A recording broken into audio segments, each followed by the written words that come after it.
Some time ago, I did a feature video about some stuff Andrew Tate said. I feel the same way now as I did then.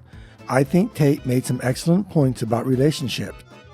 Ever since that first video, I've wanted to do a follow-up on this matter of how important status is to a man, but specifically how a woman can do things to make a relationship better. Since my audience is overwhelmingly male, it's not going to reach the ears of many females, and as such, may not accomplish much. But I'm more interested in the topics, and if I can reach some people as well, that's just a bonus. The subject does get very complicated, and I'm not going to pretend to have all the answers, or even a minuscule percentage of them. But I still think I can at least bring up some valid points. I'm actually trying to work my way through different ideas myself, and certainly don't think I have it all figured out. However, hopefully making videos like this will help me work some things out better. Some men have wonderful marriages and don't even think about these things, but I know many men who don't, and, well, maybe thinking about and discussing these things will be useful. Let me start with simplifying things by going back a bit more in history. Not real far back. It's still during my lifetime, but a point where most families were composed of a father who brought home the paycheck and a wife who was a homemaker and was a primary caregiver.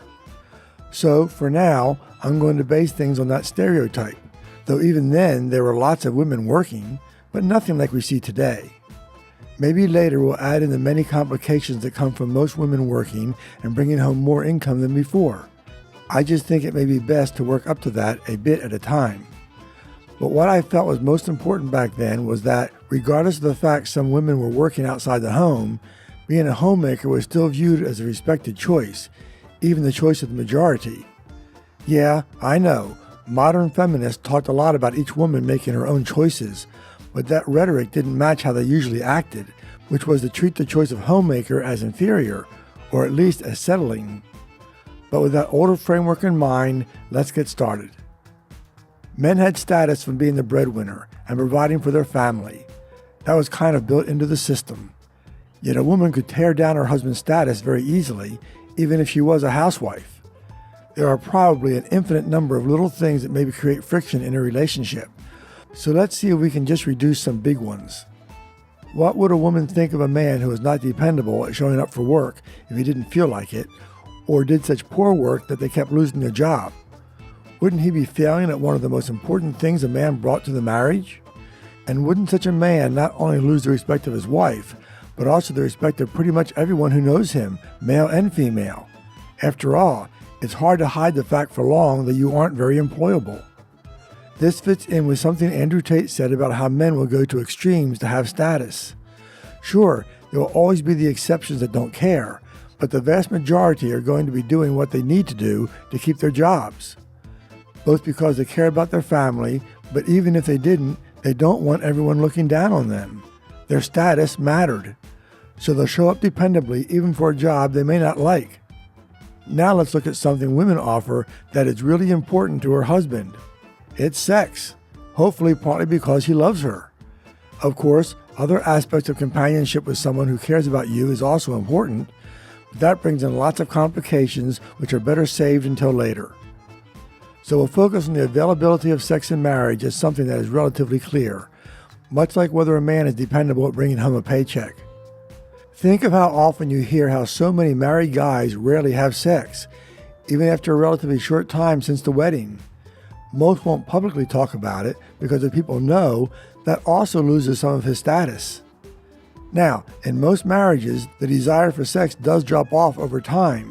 It's natural. For one thing, men tend to naturally want variety, but there is no variety of partners in a solid marriage. So we are looking at men who want sex more, possibly much more, than his wife does. Which brings me to the effect it has on a man's status. Every man is at least aware of the stories of men being denied sex, so it may only be once a month or even less. So what is likely to go through his mind the first time his wife says she's not in the mood, but the husband wants sex?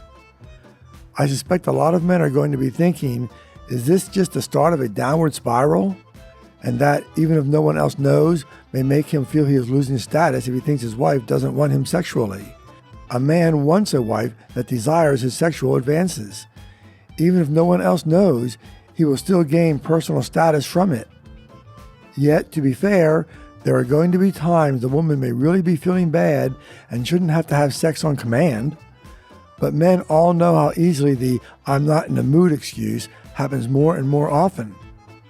It seems to be on the relatively rare times a woman may really be feeling bad rather than just not in the mood, she can compensate by following the next night with something special, even being the one to encourage it as if she really regretted not feeling well the night before. That would help remove any feeling her husband may have had that you were just losing interest in sex. I think we can agree that a man should be working hard to provide for his family.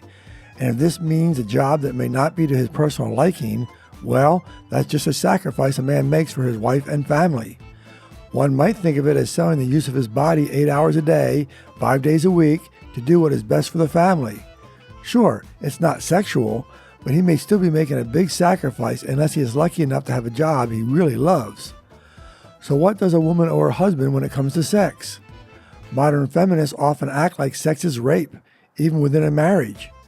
But it seems to me a good wife should want to please her husband, pretty much for the same reason the husband will want to work at a job he may not like, but is good for paying the bills. How much does it really take from a woman to be willing to have sex with a man she supposedly loves? Even if it is every day, how much time does she give up? Not to mention there are different ways to sexually satisfy her husband, so it doesn't always have to be intercourse. Perhaps the bigger challenge, if she is really not in the mood, is making her husband at least believe she is anyway. That's important for status too. It isn't exactly an unknowable concept to seem happy when you aren't. Bartenders, waiters, and waitresses do it all the time, at least if they are doing a good job. And even if doing something you don't care for, doesn't your attitude change if you're doing it because you love someone and are doing it for them? Does a neat person actually enjoy cleaning the house, or is it the sense of a job well done that they actually enjoy? Seems to me it is usually the latter. And can't that be applied to a willingness to have sex with someone you love? But it sure seems to be more women who deny their husband sex most of the time than there are men who refuse to go to work even occasionally. It seems a lot of women only look at it as them being required to do something they may not want to do much. But doesn't the man do the same, besides working a job he may not really like just for the welfare of his family? What about sex? As I said, men want a variety of women. But in marriage, a good man gives that up to just be with his wife. In a good marriage, everyone is trying to make their partner happy. I do think status is more important to a man than to a woman, but even if it was the same for both sexes, note that a man failing to work is right out in plain sight.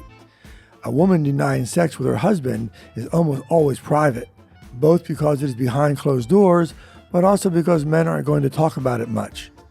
So a woman has far less chance to lose status in the eyes of others. Heck, even if it was public, she'll likely find plenty of women who will congratulate her. This, by the way, applies to other things a traditional woman was expected to do. How about cooking? If she makes little effort or even rarely cooks at all, who would know outside the family? Even if they occasionally have guests over for dinner, assuming she does know how to cook well, it's not that difficult to do a good job on those rare occasions and make the guests think how lucky you are to have a wife that cooks so well, even though she rarely does, or at least doesn't do anything special. So my thinking is that a woman, if she loves her husband, should be very willing to have sex about as often as her husband wants it, because she loves him. And this naturally makes a man feel he has high status to her, which avoids many problems. What is a woman bringing to the table who avoids sex most of the time? As I said, it does get more complicated with far more women working full-time jobs. Hopefully I'll talk about that more later, but I have a lot more thinking to do about that. Thanks for watching, and don't let the trolls stop you from speaking out.